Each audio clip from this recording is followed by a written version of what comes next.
Hindi class में आप सभी लोगों का स्वागत है। बच्चों, आज हम कक्षा 11 में जो अंतिम पाठ है भूषण का, उसमें से जो शीर्षक है शिवा शौर्य कविता, उसके अर्थ को, उसकी व्याख्या को हम लोग इस वीडियो में समझने वाले हैं। उसके अर्थ को अच्छी तरह से समझेंगे।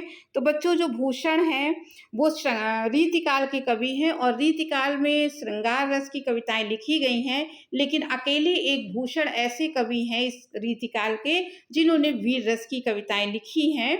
तो ये शिवा शौर्य, जो शिवाजी, छत्रपति शिवाजी हैं, उनके दरबार में थे भूषण, और उनकी वीरता का वर्णन इस उन्होंने शीर्षक कविता में शिवा शौर्य के नाम से लिखा हुआ है।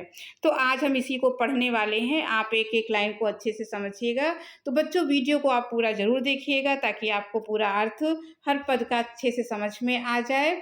और अगर आप इस तरह के और भी नए नए वीडियो पाना चाहते हैं तो आप चैनल को सब्सक्राइब जरूर कर लें। आपके लिए लगातार ऐसे वीडियो बनते रहेंगे और आपको मिलते रहेंगे। आप चाहें तो कक्षा 11 की प्लेलिस्ट चेक कर लीजिए, वहाँ बहुत सारे आपके क्लास के वीडियो पड़े हुए हैं, आप जो भी चाहें वहाँ से देख सकते हैं। तो अब हम लोग शिवा शौर्य को समझना शुरू करते हैं। देखिए, साज चतुरंग सैन अंग में उमंग धारे। अब यहाँ जो प्रसंग है, शिवाजी अपनी सेना को सजाकर शत्रुओं से युद्ध करने के लिए जा रहे हैं रास्ते में। तो यहाँ पर उनकी कैसी सेना है, कैसी उनके सेना की तैयारी है, इसका वर्णन यहाँ पर भूषण ने बहुत अच्छे से किया है। अब कुछ शब्दों के अर्थ आप समझ लीजिए। साज मने सजा ली है, चतुरंग मने सेना के 4 अंग होते हैं, चतुरंग सैन मने चतुरंगी सेना। तो सेना के 4 अंग कौन कौन से होते हैं? रथ, हाथी, घोड़ा और अंत में पैदल। तो ये सेना के चारों अंग जो हैं उन्होंने सजा लिया है। अंग में उमंग धार, और उनकी सेना क्योंकि युद्ध करने जा रही है तो छत्रपति शिवाजी जैसे खुद वीर हैं वैसे उनके सेना का एक एक जो सैनिक है वो भी वीरता से भरा हुआ है। तो उनकी जो चतुरंगी सेना है, शिवाजी की चतुरंगी सेना सज चुकी है और उनके अंग अंग में उमंग और उत्साह भरा हुआ है। उमंग और उत्साह से भरी हुई उनकी सेना है। तो सरजा शिवाजी जंग जीतन चलत हैं। जंग जीतन माने युद्ध को जीतने के लिए। तो जो शिवाजी हैं, छत्रपति शिवाजी हैं, वो युद्ध को जीतने के लिए अपनी चतुरंगी सेना को लेकर वो चल दिए हैं। अब आगे देखते हैं। आगे पंक्ति में कवि कहते हैं कि भूषण भनत नाद बिहद नगारन के। अब देखिए, जब युद्ध के लिए सेना चलती है तो उसमें ढोल, नगाड़े, बाजे सभी उसमें बज रहे हैं। तो नगारन माने नगाड़े, बिहद माने बहुत ही व्यापक, बहुत ही अधिक। तो नगाड़ों का जो इतने सारे वहाँ सेना में नगाड़े भी बज रहे हैं, उन नगाड़ों का जो शोर है, नाद माने जो ध्वनि है, वो ध्वनि जो है बहुत अधिक ध्वनि चारों ओर फैल रही है। दूर दूर तक लोगों को नगाड़ों की ध्वनि सुनकर ये पता चल जाता है कि जो छत्रपति शिवाजी की सेना किसी पर आक्रमण करने के लिए आगे बढ़ रही है। तो और नगाड़ों की ध्वनि से एक बात और होती है कि नदी नद मद गैबरन के रलत हैं। नदी माने नदियाँ, नद माने नाले, मद एक होता है तरल पदार्थ होता है जो चिकना चिपचिपा पदार्थ होता है, गैबरन माने हाथी होता है।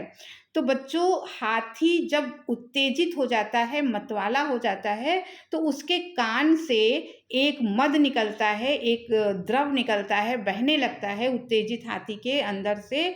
तो वो यहाँ पर क्योंकि उनकी हाथियों की भी सेना है और हाथी की सेना में एक नहीं बहुत सारे हाथी हैं, तो जब नगाड़े बजते हैं, युद्ध के जब नगाड़े बजते हैं सेना के, तो उसकी जो ध्वनि बहुत ज़्यादा होती है। तो जो हाथी की सेना चल रही है वो हाथी मतवाले हो जाते हैं और उनके कानों से वो जो द्रव है, जो मद है, जिसको मद कहा जाता है, वो उन हाथियों के दोनों कानों से बहने लगता है। तो क्योंकि बहुत सारे हाथी हैं तो वो मद सड़क पर रास्ते में मार्ग में बिखरा पड़ा है, ऐसा लगता है उनके कान से निकला हुआ मद नदी और नाले की तरह बह रहा है रास्ते में।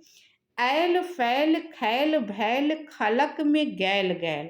अब उनकी सेना के आने का क्या प्रभाव लोगों में पड़ता? खलक माने होता संसार। तो कहते कि उनकी सेना को देखकर, आते हुए देखकर पूरे संसार में खैल भैल मने खलबली मच जाती है। ऐल फैल मने आने से, उनकी सेना के आने की खबर से ही पूरे संसार में खलबली मच जाती है। गैल गैल मने गली गली में खलबली मच जाती है।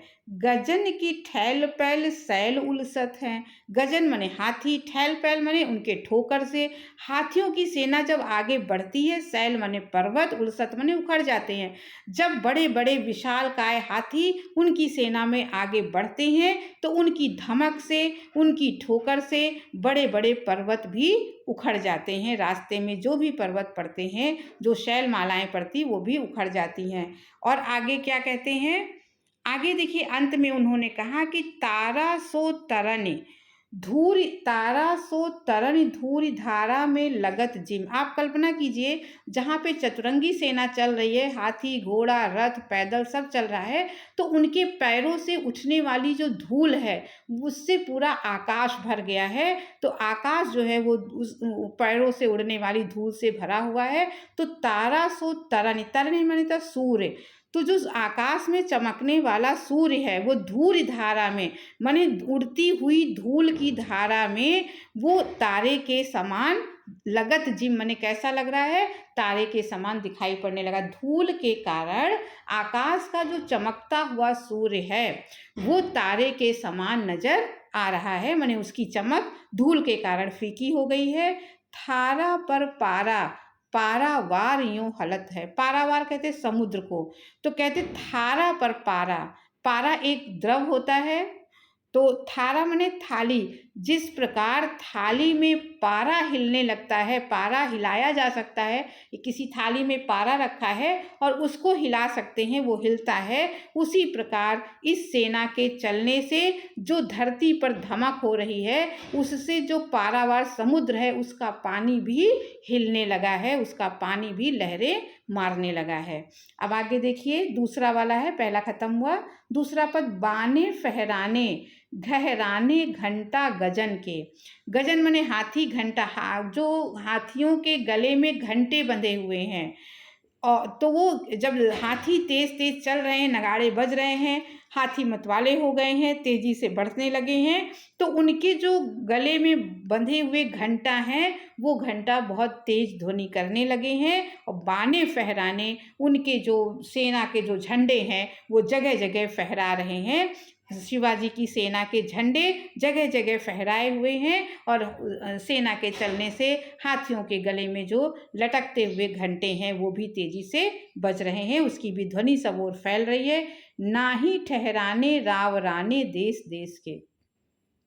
छत्रपति शिवाजी की इस सेना को देखकर राव रानी माने जो राजा हैं, देश देश के जो भी राजे महाराजे हैं वो उनकी सेना के आगे ना ही ठहराने, माने वो उनकी सेना के आगे एक पल भी ठहर नहीं पाते हैं, वो उनका मुकाबला नहीं कर पाते हैं। अब आगे देखते हैं, आगे यहाँ पर कहा गया है, नग बहराने ग्राम नगर पराने सुने।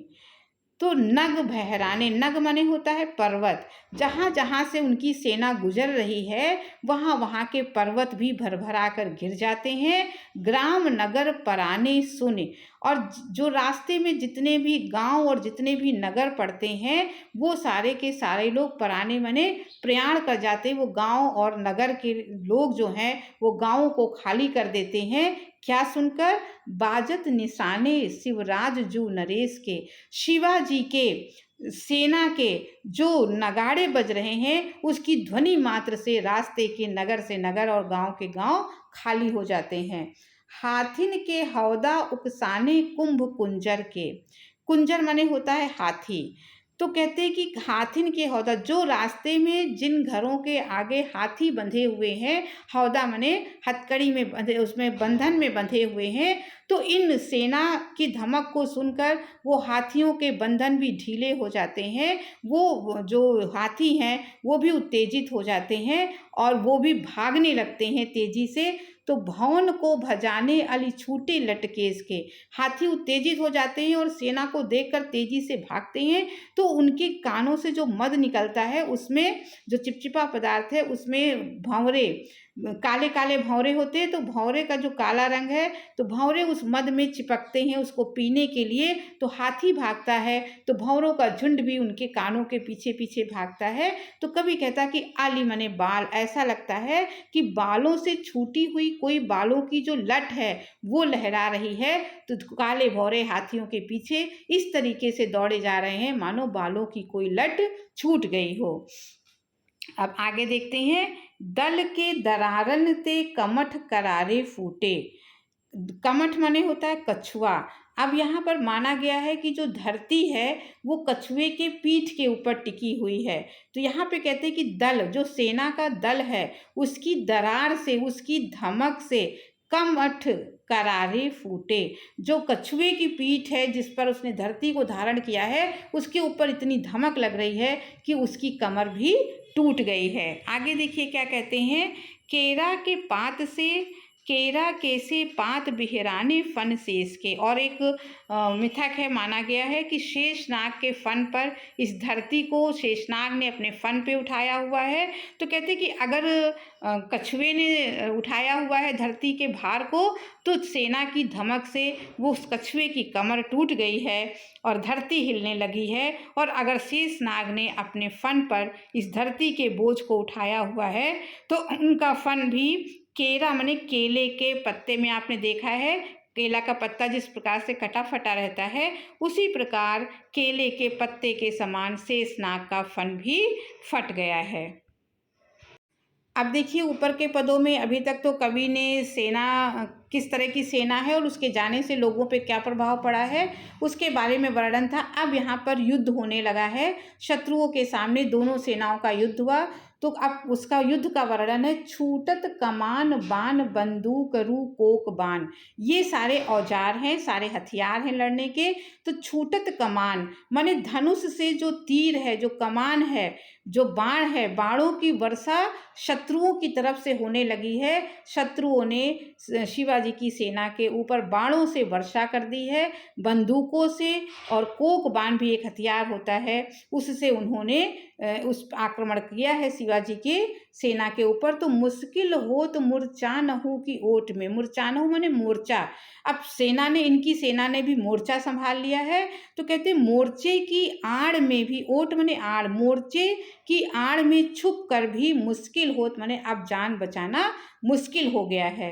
ताही समय शिवाजी ने देखा कि सेना के, मेरी सेना के ऊपर आक्रमण हो गया है, तो ताही समय शिवराज हुकुम कै हल्ला कियो। उसी समय शिवाजी आए अपनी सेना के पास और उन्होंने हुक्म माने ये आज्ञा दे दी कि हल्ला कर दो, माने इनके ऊपर, अब तुम शत्रुओं के ऊपर तुम लोग भी आक्रमण कर दो, ऐसा उन्होंने अपनी सेना को आदेश दिया। दावा बांध द्वेषिन पे वीरन लय जोट में। और जैसे ही शिवाजी ने अपनी सेना को आदेश दिया, तो वीरन लय जोट, जोट माने समूह, दावा बांध माने शत्रुओं के ऊपर आक्रमण करने के लिए, दावा माने आक्रमण करने के लिए अब इनके वीरों ने भी अपने अपने समूह बना लिए, समूहों में वो उनके ऊपर आक्रमण करने के लिए तैयार हो गए। अब आगे देखिए अगली पंक्ति में कहते हैं, भूषण भनत तेरी हिम्मत कहाँ लो कहूँ। अब यहाँ उन्होंने क्या कहा कि हे भूषण, मैं आपकी, भूषण कवि कहते हैं कि हे शिवाजी, मैं आपकी जो कीमत है, जो आपकी वीरता है, उसका वर्णन मैं कहाँ तक करूं। यहाँ पर भूषण अपने आप को असमर्थ पाते हैं। कहते हैं कि भनत तेरी, तेरी अंदर, हे शिवाजी आपके अंदर इतनी हिम्मत है, इतनी ताकत है, इतना साहस है जिसका वर्णन मैं नहीं कर सकता। कीमत यहाँ लगी है जाकी भट झोट में। कहते कि भट झोट माने यहाँ वीरों के समूह में तुम्हारी जो कीमत है, तुम्हारी वीरता की जो कीमत है, उसका आकलन, उसका वर्णन किसी भी प्रकार से कोई कर नहीं सकता है। आगे, ताव दे दे मूछन कंगूरन पे पाँव दे दे। उन्होंने अपनी सेना में इतना साहस भर दिया कि अब सेना में इतना उत्साह आ गया कि ताव दे दे, अपनी मूछों पर ताव देकर, और जो शत्रुओं का किला है उसमें जो ऊपर दीवार पे कंगूरे बने रहते, उन कंगूरों पे पाँव दे दे माने पाँव को रख कर घाव दे दे अरिमुख। अरि माने होता है शत्रु, और शत्रुओं के दुश्मन के सैनिकों के मुख में तीरों के घाव, बाणों के घाव उनको घायल करके कूद पड़े कोट में, उनके दुर्ग के अंदर वो कूद गए। अब आगे देखते हैं, अगला पद है इंद्र निज हेरत फिरत गजेंद्र अरु। अब यहाँ पर बताया गया युद्ध समाप्त हो गया है। युद्ध समाप्त होने का अब क्या प्रभाव पड़ा दुनिया के ऊपर? कहते उनका यश, क्योंकि युद्ध जीत लिया शिवाजी ने, उनकी वीर सेना ने, तो उनका यश संसार में इतना फैल गया कि कुछ लोगों की अपनी वस्तुएं उनके यश में खो गई हैं और वो लोग अपनी प्रिय वस्तुओं को खोज रहे हैं। तो देखिए क्या क्या कौन खोज रहा है। इंद्र निज हेरत फिरत गजेंद्र। इंद्र का जो वाहन है वो गजेंद्र माने हाथी है, जिसका नाम ऐरावत है। तो इंद्र का अपना ऐरावत हाथी खो गया है।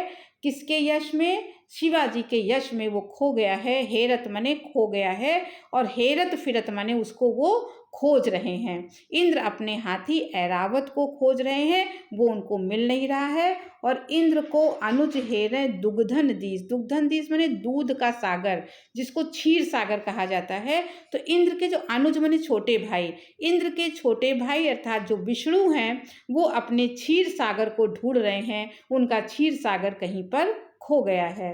भूषण भनत सुर सरिता को हंस हेरे। और हंस, सुर सरिता माने देव नदी, जिसको मानसरोवर कहते हैं। हंस मानसरोवर में रहता है और शिवाजी के यश में उसका मानसरोवर कहीं खो गया है। तो हंस अपने मानसरोवर को खोज रहा है। विधि हेरे हंस को। विधि माने ब्रह्मा, ब्रह्मा का जो वाहन है वो हंस है। तो ब्रह्मा जो हंस है वो अपने मानसरोवर को खोज रहा है, और ब्रह्मा जी अपने हंस, अपने वाहन को खोज रहे हैं। और चकोर रजनीश को, जो चकवा है, जो चकोर पक्षी है, रजनीश माने चंद्रमा, वो चंद्रमा को खोज रहा है। अब आगे देखिए, साहि तनय सर्जा यो करनी करी है तय वे। अब साहि तनय, शाह जी के तनय माने पुत्र। जो शिवाजी हैं वो शाह जी के पुत्र थे। तो यहाँ पे कवि कहता है, शाह जी के पुत्र शिवाजी, तुमने ऐसा कर्म किया है, ऐसे वीरता पूर्वक कार्य इस संसार में किए हैं कि हो तो है अचंभो देव कोटियों 33 को। हमारे यहाँ कितने देवता माने गए? 33 करोड़ देवता। कोटि माने करोड़। तो जो 33 करोड़ देवता, तुमने ऐसे ऐसे महान काम किए हैं, वीरता पूर्वक काम किए हैं कि हमारे संसार में जो 33 करोड़ देवता हैं उनको भी होत है अचंभो, उनको भी अचंभा, उनको भी विस्मय हो रहा है, आश्चर्य हो रहा है। पावत न हेरे तेरे जस में हिराने निज। हिराने माने खो गया है, निज माने अपना, पावत न हेरे। तो कहते हैं कि तुम्हारे जस में, तुम्हारे यश में, तुम्हारा इतना यश संसार में फैल गया कि तुम्हारे यश के कारण संसार में बहुत लोगों के अपने अपने सामान खो गए हैं, प्रिय वस्तुएं खो गई हैं, और पावत न हेरे, जिनको वो खोज नहीं पा रहे हैं। अब आगे देखते हैं, गिरि को गिरीश हेरे गिरिजा गिरीश को। अब और क्या खो गया? ऊपर आपको पता चला क्या क्या खो। गिरि को गिरीश हेरे। गिरि माने शिव जी जो हैं, गिरि माने पर्वत। किस पर्वत पे रहते? कैलाश पर्वत पे। तो गिरीश माने शिव जी जो हैं अपने कैलाश पर्वत को ढूंढ रहे हैं, उनका कैलाश पर्वत खो गया है, नहीं मिल रहा है। और गिरिजा गिरीश को, गिरिजा माने पार्वती जो हैं, वो गिरीश माने शिव जी को खोज रही हैं, उन्हें शिव जी मिल नहीं रहे हैं। अब अगला और अंतिम है, प्रेतनी पिशाचर अरु निशाचर निशाचरी हूँ। देखिए शिवाजी ने जब शत्रुओं को हराया है तो शत्रु पक्ष के बहुत सारे सैनिक जो हैं मर गए हैं। तो जो प्रेत है, पिशाच हैं, वो सभी लोग इसको, राक्षस राक्षसनियाँ इसी को खाते हैं, मृत शरीर को खाते हैं। तो उन जो राक्षस राक्षसनियाँ, प्रेत प्रेतनी हैं, उनके अंदर कितना आज आनंद है, इसका वर्णन इस पद में किया है कवि ने। प्रेतनी पिशाच अरु निशाचर निशाचर हूँ, कि जो प्रेतनी है, जो पिशाच हैं और निशाचर हैं और निशाचरनियाँ हैं, मिली मिली आपस में गावत बधाई हैं। आज सब आपस में खूब मिलकर, गले मिलकर, एक दूसरे से हिल मिलकर आपस में एक दूसरे को बधाई दे रही हैं कि आज तो हमारे भोजन का बहुत अच्छा इंतजाम हो गया है। भैरव भूत प्रेत भूरि भूधर भयंकर से, बड़े बड़े भैरव भूत प्रेत और बड़े बड़े जो राक्षस हैं, भयंकर से भयंकर जो राक्षस राक्षसनियाँ हैं, जुथ जुथ आगे देखते हैं, जुथ जुथ जोर जोगिनी जमात जोर आई है। जुथ जुथ माने सब समूह बना बना के, जितने भी प्रेत प्रेतनियाँ हैं सब लोगों ने आपस में समूह झुंड बना लिए हैं और झुंड बनाकर जोगिनी जमात जोर आई है। और जमात माने उसको खाने के लिए, अपने वहाँ पर भूख मिटाने के लिए सब झुंडों में इकट्ठे हो गए हैं। किलक किलक कै कुतूहल करत काली, और काली भी मुंडों की माला पहनती है, तो वो आज जो काली है वो भी किलकारी मार रही है। काली भी आनंद से भर गई है कि आज नर मुंडों की माला मुझे मिलेगी। डिम डिम डमरू दिगंबर बजाई है, और दिगंबर माने शिव जी ने भी खुशी से, क्योंकि उनकी जो प्रजा है, जो प्रेत है, पिशाच है, उनको आज खाने को मिला है, तो खुशी से शिव जी ने भी अपने डमरू को बजा दिया है। शिवा पूछे शिव सो समाज आज कहाँ चली, तो सबकी खुशी देखकर आज शिवा माने पार्वती ने शिव से पूछा, आज तुम्हारा ये जो सारी प्रजा है, तुम्हारा जो प्रजा समाज है, वो आज कहाँ चल रहा है, इतनी खुशी में कहाँ जा रहा है। काहू पे, अगले में वो खुद ही कहती है उसका जवाब देते हुए कि काहू पे शिवा नरेश भ्रुकुटी चढ़ाई है। क्या आज शिवाजी नरेश, शिवाजी राजा ने, छत्रपति शिवाजी ने, महाराज ने क्या किसी के ऊपर अपनी भौहों को टेढ़ा किया है, अर्थात किसी को उन्होंने आज आक्रमण में हराया है। इसीलिए आज आपका जो समाज है बड़ी खुशियाँ मना रहा है। तो बच्चों, आपको ये बहुत अच्छे से समझ में आ गया होगा। आपको अच्छा लगा हो तो सब्सक्राइब कीजिएगा, लाइक कीजिएगा, अपने साथ के बच्चों को, साथियों को इसको अधिक से अधिक शेयर भी कीजिएगा, और आप प्लेलिस्ट भी चेक कर लीजिएगा। अगर आपको और वीडियो चाहिए वो आप वहाँ से पढ़ सकते हैं। अब अगले वीडियो में फिर किसी टॉपिक के साथ मिलेंगे, तब तक के लिए धन्यवाद।